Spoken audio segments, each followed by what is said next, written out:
is Misha. I'm so glad you've joined me as I start on this journey into the game of Myst.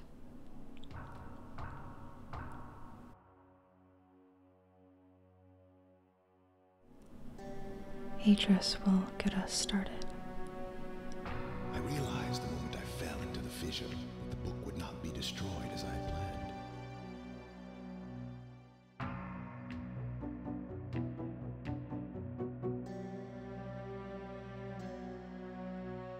I've tried to speculate where it might have landed, but I must admit that such conjecture is futile. Still, questions about whose hands might one day hold my Myst book are unsettling to me. I know my apprehensions might never be allayed, and so I close, realizing that perhaps the ending has not yet been written. So we find a book here. A book that someone has lost. A book called Myst. Opening it up, we see a moving image of what looks like an island.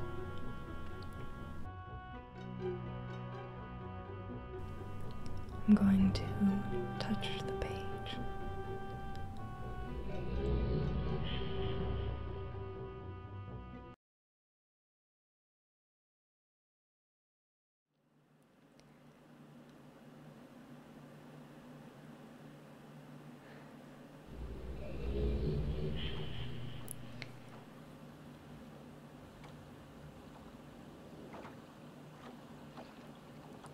I think for controls, I'd like to try this free roam mode where I can explore anywhere using the standard game navigation keys to move and the mouse to look around.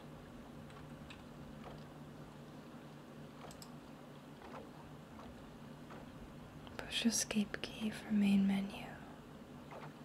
I can return to game, flashlight, help and hints, save and restore, settings, and quit.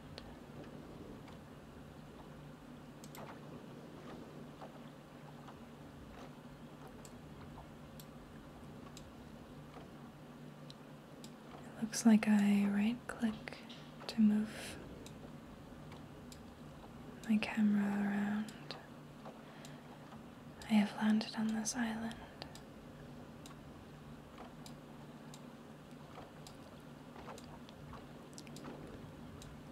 Where it's a little bit different than I remember.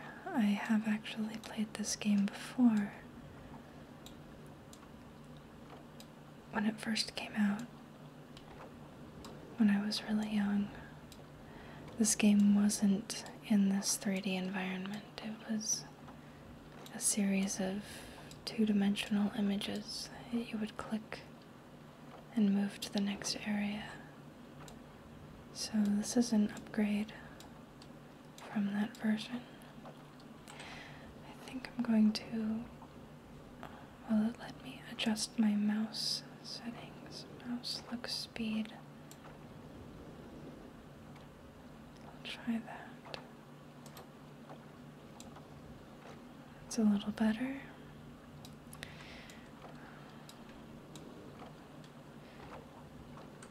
So what this game is I've landed on this island and there's no explanation of what's going on or where I am. We only have the introduction of a book that we touched, the moving page, and suddenly landed here.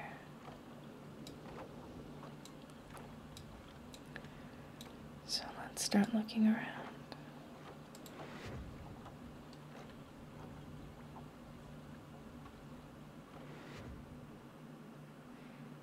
I've entered this cave with very cool lighting.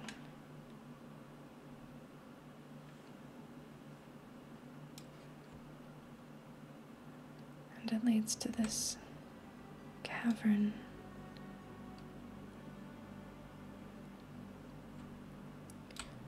With what looks like a pool of water.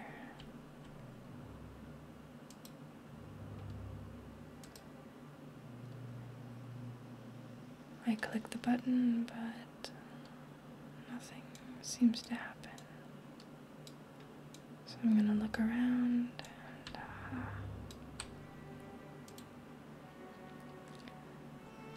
settings, dimensional imager, topographical extrusion test 40, marker switch diagram 47, water turbulent pool 67.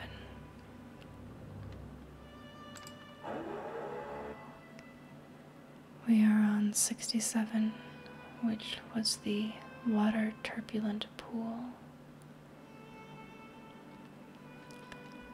I've already forgotten the numbers. I think there was a 47.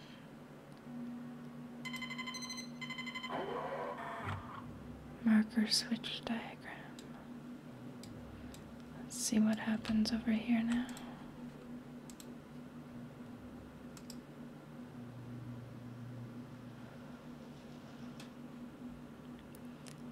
We see a holographic image of what looks like a switch of some kind.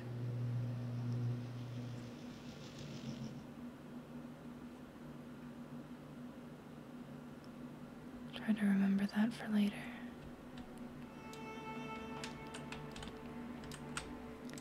Now let's try the topographical extrusion test.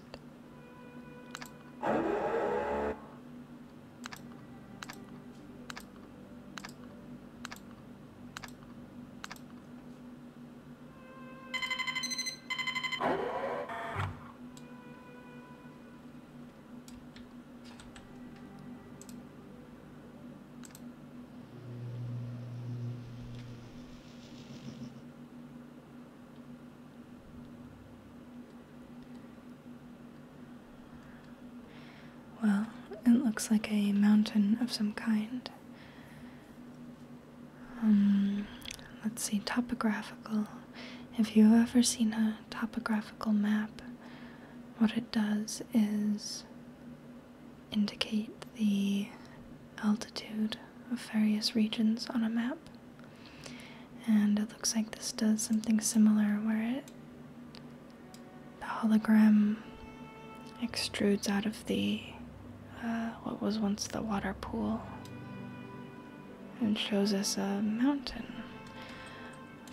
I'm not sure if this is a mountain on the island we're on or somewhere else.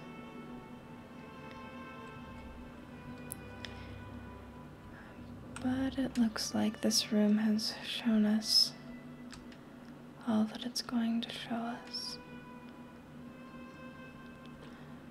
So let's leave this small cave and see what else we can find.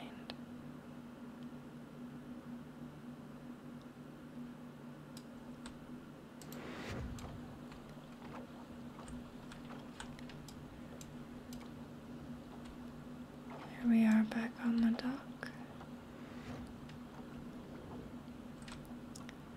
And this looks like one of those switches that we saw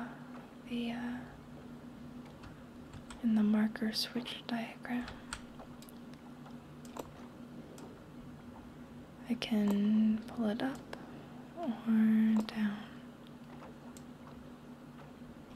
I'm not sure where I want it, so I'll leave it down for now, and I'll head up these stairs. We can go left, or we can go right. I want to see what's up here.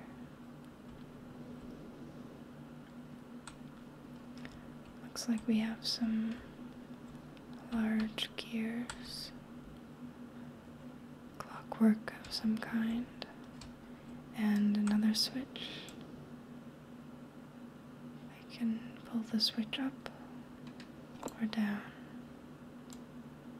but I don't know what the switch does yet. And I really don't, even though I've played this game before. It's been many, many years.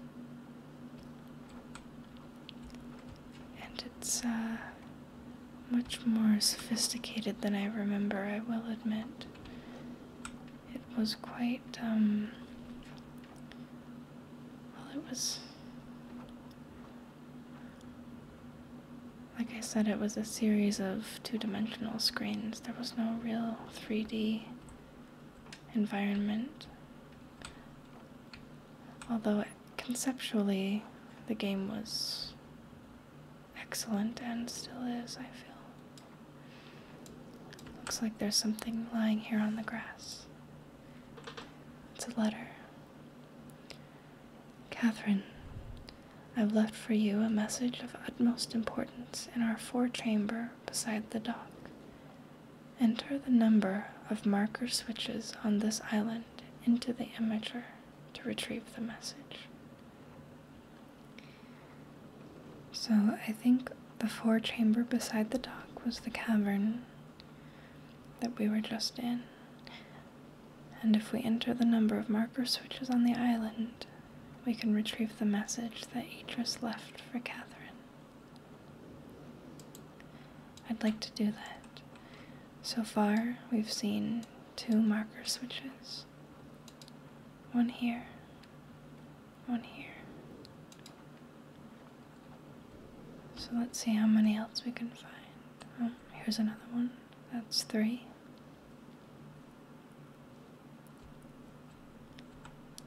This building with some kind of seal. Oh, and a chair inside. That looks safe to sit on. Let's do it.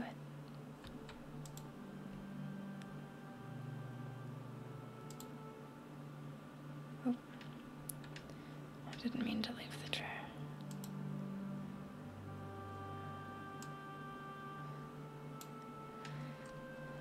January 1st, 001, 12 a.m. February, March, April, May.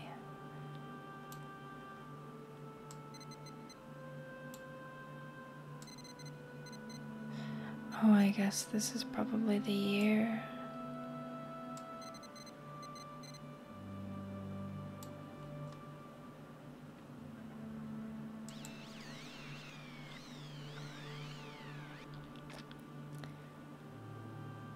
It looks like it possibly shows us some sort of... Let's see. Those look like stars, right? So maybe it shows us what the sky looked like on this date.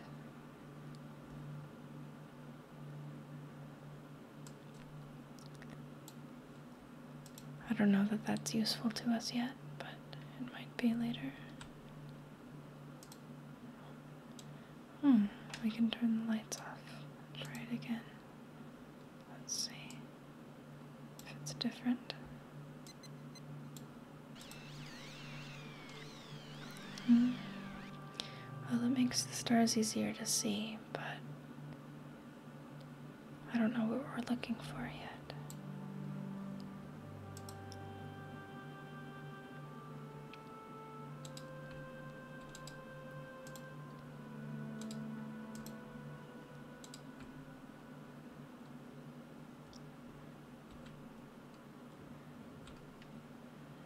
So,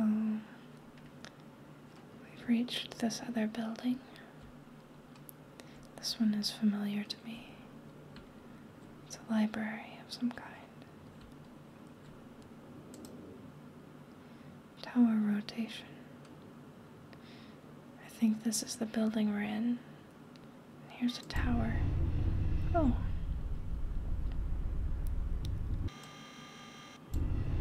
We can rotate the tower behind the building. I don't know how this will be useful yet.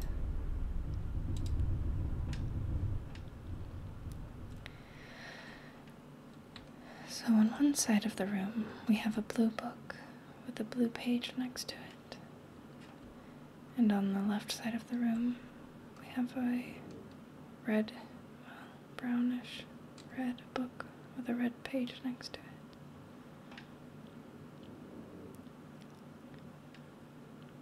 I think I'll try this one first.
Oh, well, I didn't catch all of what he said, but he said that his name was Cirrus, and he wants us to bring him the red pages.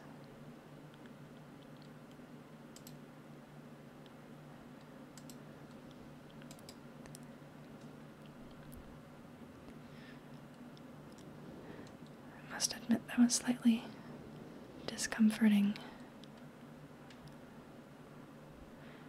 This place seems safe, but that was a little creepy. Let's try the other one.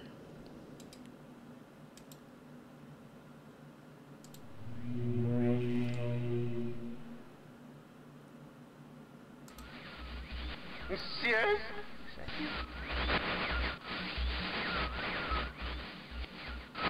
Are you? See you. Nah.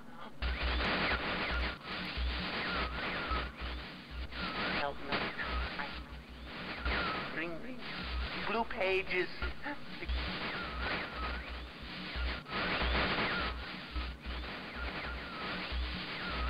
Never.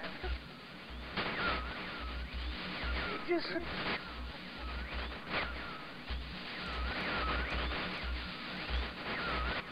I must have the blue page.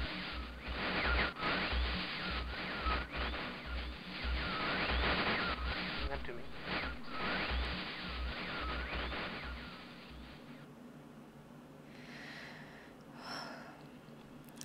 This other fellow seemed a little more off-kilter. He wants us to bring him the blue pages. I don't think this one provided his name.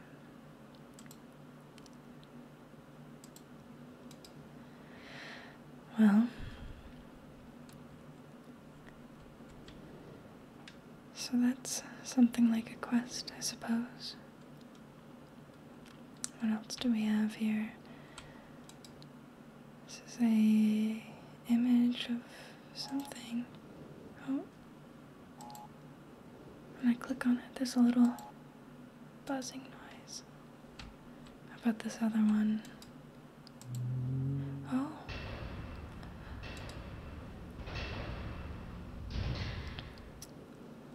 Huh. Secret staircase into a creepy hallway. That's good. Before we go in there, oh,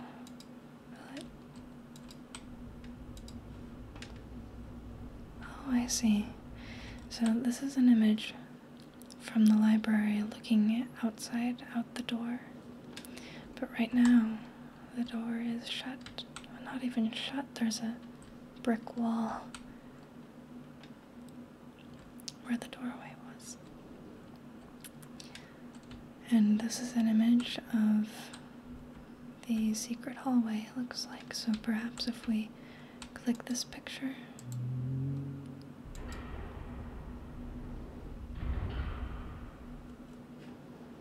we have our doorway to the outside back.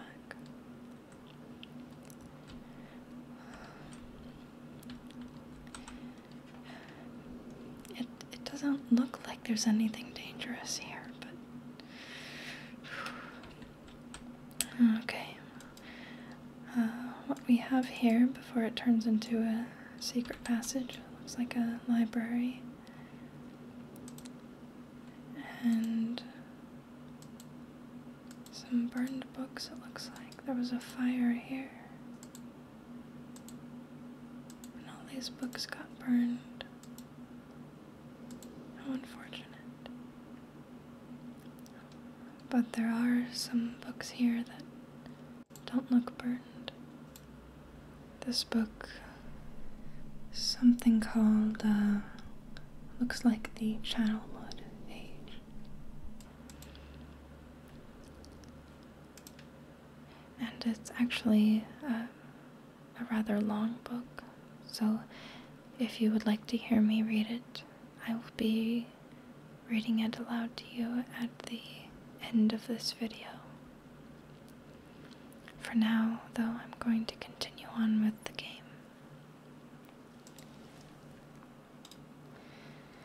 So, we saw that this turns into a secret passageway, and I think I'm going to make that happen again.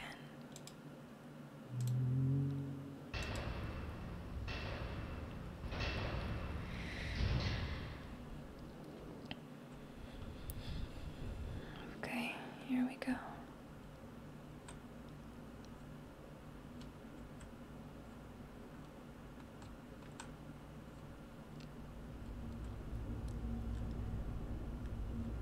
It looks like we have another cavern.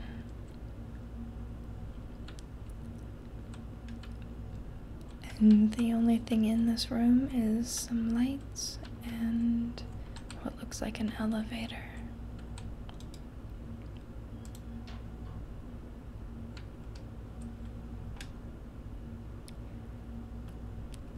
Right now it says library.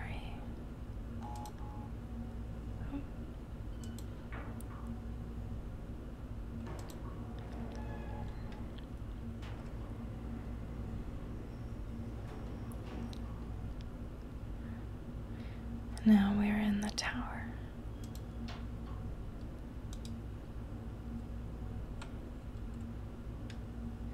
Leaving the elevator, it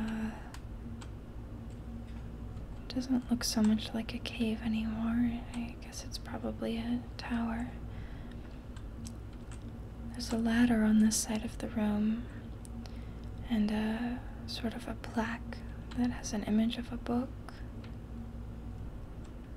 And another ladder on the other side of the room that has an image of a key.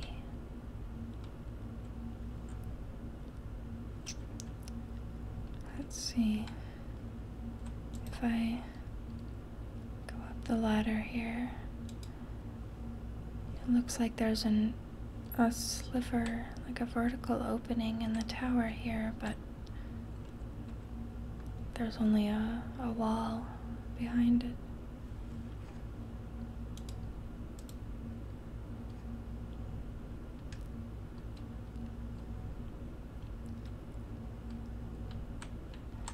And up this ladder.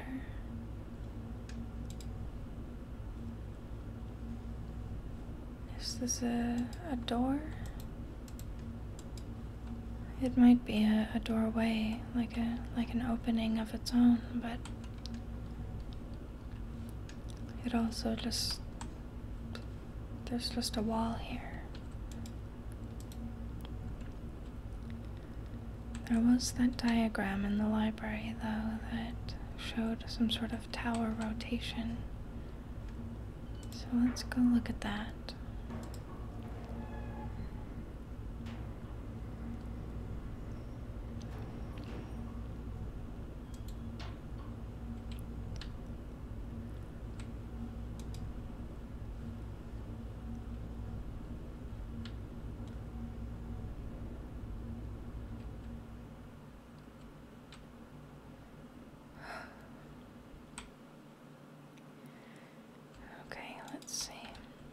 tower rotation. And I think that sound is the sound of the tower moving. But I don't know where to point the tower to.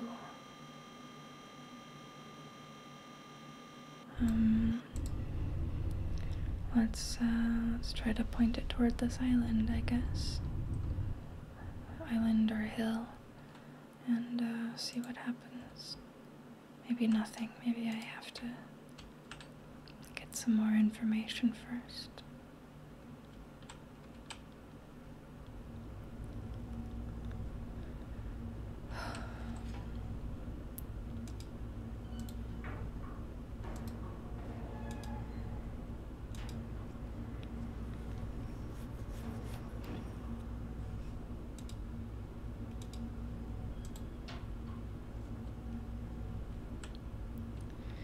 Looking up there, it looks like it still just opens onto a wall.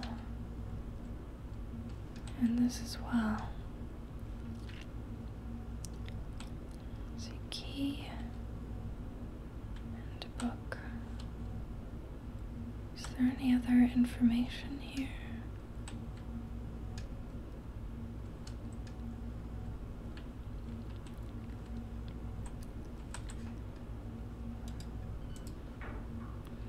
I'm not sure how to know where to point the tower.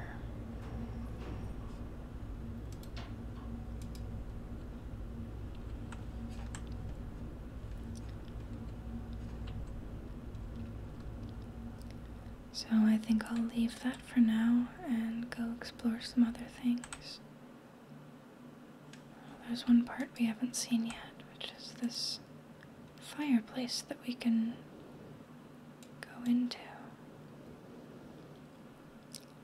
If I press this button, is there gonna be a fire?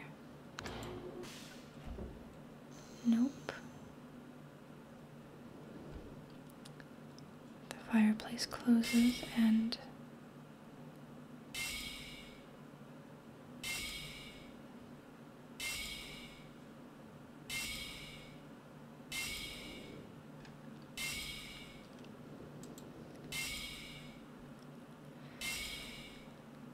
well, I have no idea what this is, so I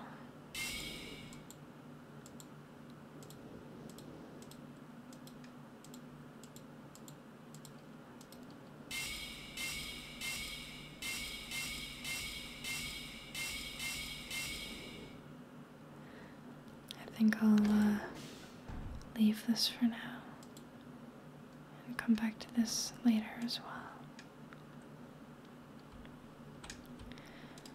I think I'll feel relieved when I can see the island again. I mean, I'm sure it's safe in there. I'm sure it's not dangerous.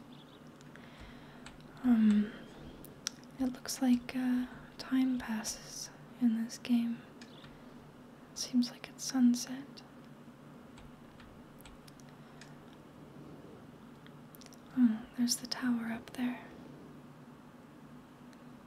The library. And this walkway leads to what looks like a spaceship and another marker. I think this is marker number 4.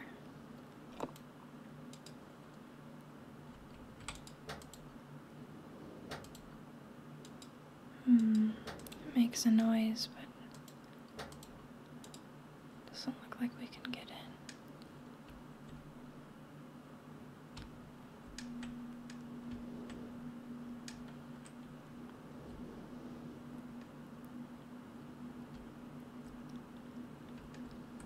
There's a ladder here.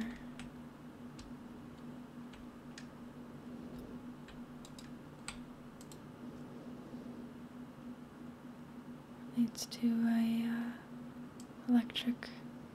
Oh, there's a switch. I don't think this is the same type of switch as the others, though. It doesn't doesn't look the same, so I don't think it's switch number 5.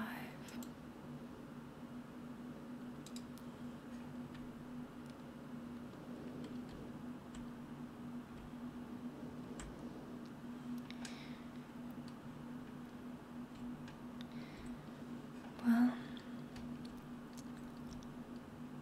before we continue onward, I think this might be a good place to pause for now. If you've watched up until this point, let me know if you like it so far, or if you have any suggestions or comments.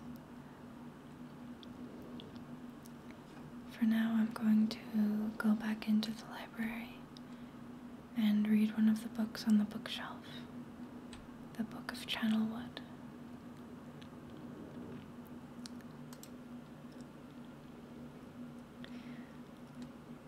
This book says, "I have called this age Channelwood, and it is a very different world.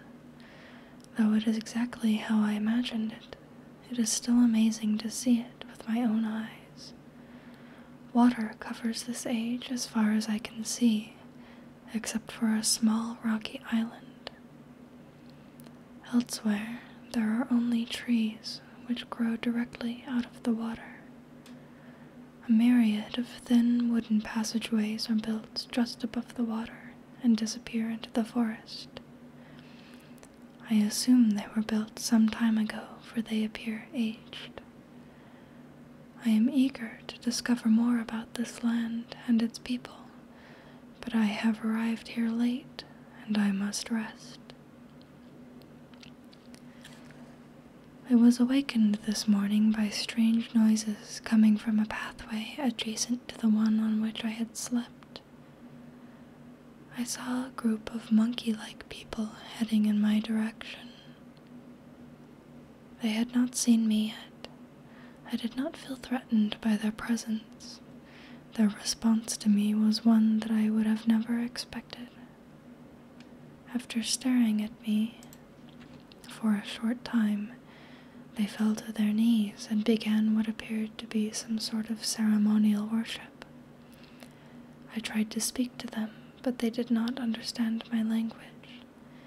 Instead, they indicated through enthusiastic hand motions that I was to follow them. As we walked, I began to notice that the waters below us were changing colors. Slowly, subtly, they would change from deep blue to muddy orange, then from muddy orange to beautifully clear. I was so intrigued by the water, I hardly noticed that we had arrived at a ladder. Climbing the ladder led us to their village, which is about 10 meters above the water, and can only be reached by rope ladders that stretch from the lower paths to the village level, approximately halfway up the grand trees. It is very interesting watching these people carry out their daily tasks. Even after watching them for hours, I did not understand exactly what they were doing. At sunset, they motioned for me to follow them. I followed the creatures to the doorway of an enormous hut. Strangely, once inside, I found that the hut appeared even larger than it had from the outside. The walls were garnished with bright metals, and in the center of the hut sat the leader of these people. At least, he appeared to be their leader, for he sat a meter off the floor in a thick throne. Guards surrounded the strong creature, who was dressed in many exotic, colorful fabrics. Next to the leader sat a very old human. At least to some extent he appears human. His hair, which was only on his face and head, was completely gray, almost white, and hung very long around his frail body. His thin head hung limply by an almost grotesque neck that could not hold its head up to look at me. But what a surprise! This creature could speak my language. Shortly thereafter, I was given a bed with some hand motions that looked to be telling me to go to sleep. I look forward to learning more. As I suspected, the ancient creature is a human, but he is old beyond his own reckoning and seems almost insane. However, the tree dwellers almost revere him as a god. They are treating me now in the same fashion, which makes me feel very uncomfortable. It is almost impossible to understand this old man. His voice is feeble but wild. He has adopted much of the language of the tree dwellers. He himself told me he had not spoken our own tongue in ages.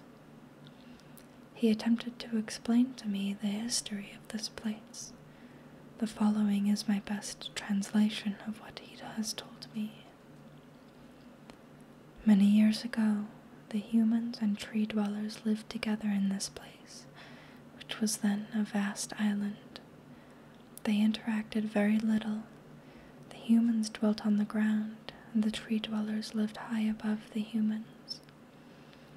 Occasionally, the island was disturbed by mysterious rumblings, which happened randomly, some sort of tectonic or volcanic action, I suspect. The sometimes slight, sometimes heavy tremors would only last a short time. Then they would stop, allowing everything to return to normal. One day, things changed. The rumbling began and grew quickly to unprecedented levels. Soon it became apparent that the entire island was sinking slowly into the ocean around them. Many of the humans died that day, but not before sacrificing themselves in order to stop the sinking of the island.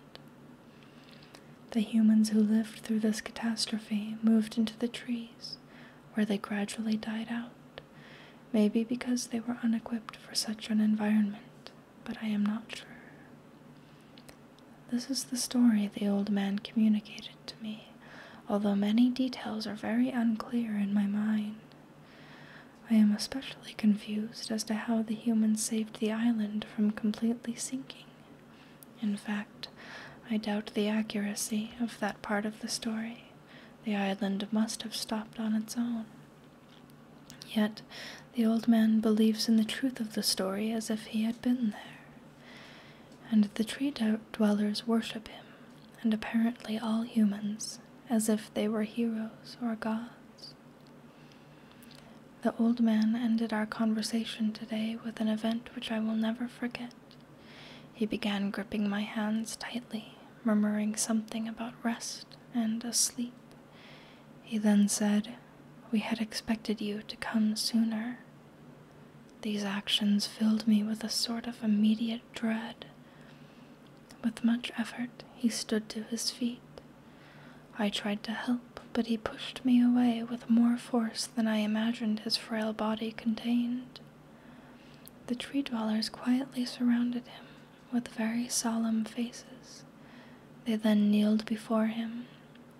He walked to each and placed his hand on their heads. All the while, he murmured words which I did not understand. Finally, he turned to me and smiled. Then he closed his eyes and walked out the door and off of the narrow path, high in the trees. The tree dwellers were silent. They began a procession down the nearest rope ladder. As I was descending, I saw several of them pick up the body. He had fallen onto a lower level of walkway and carry it away. He was laid down at the dead end of a short pier-like structure. With the use of some potion, one of the tree creatures lit the pier on fire, and I watched as the flames engulfed him. As this strange funeral proceeded, the waters around the pier changed to dull green.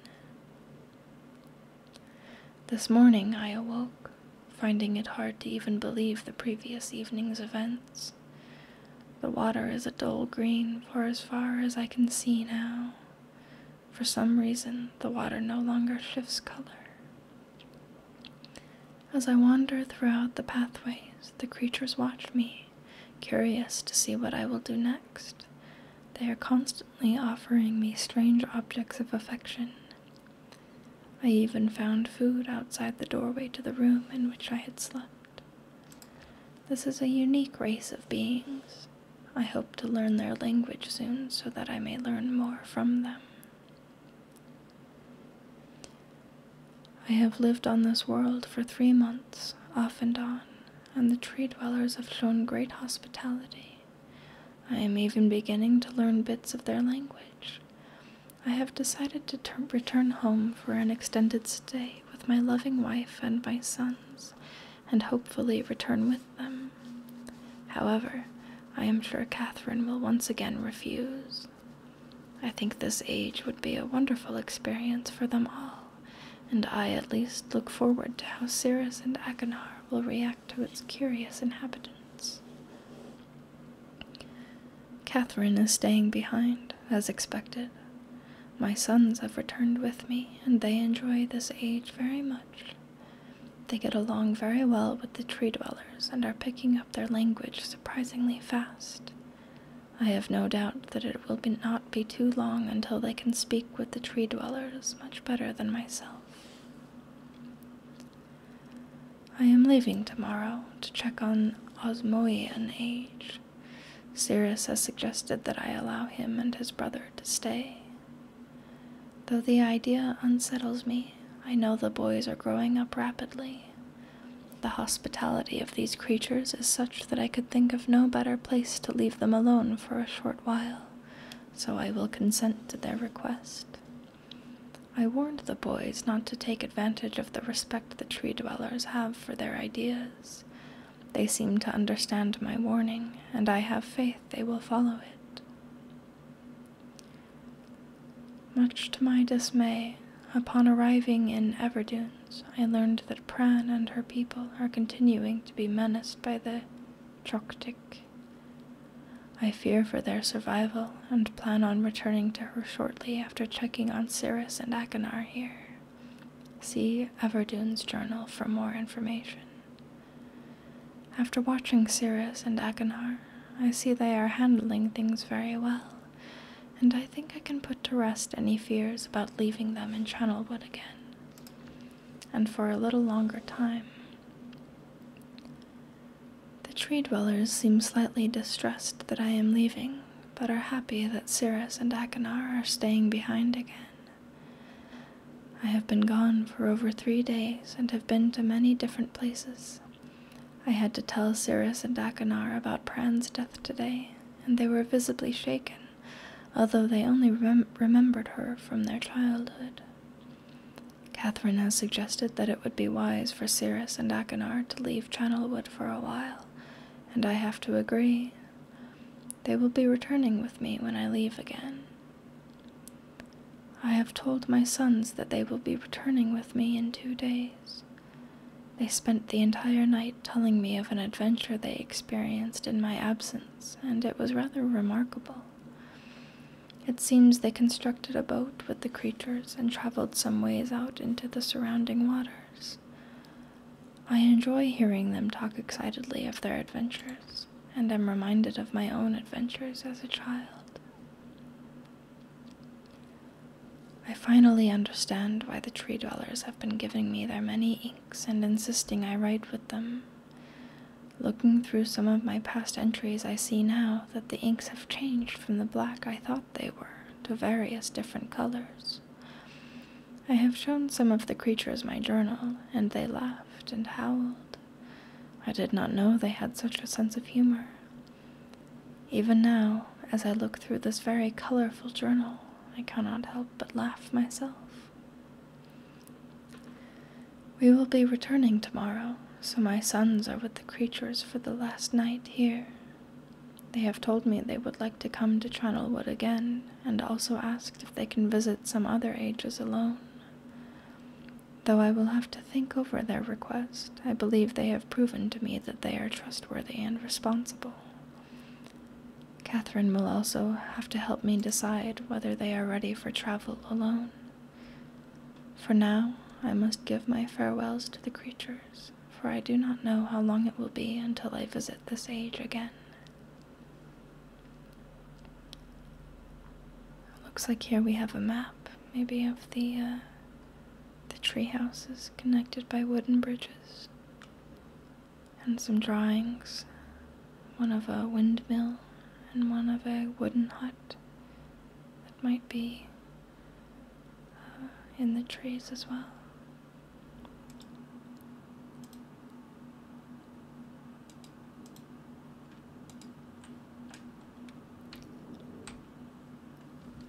Thank you for joining me.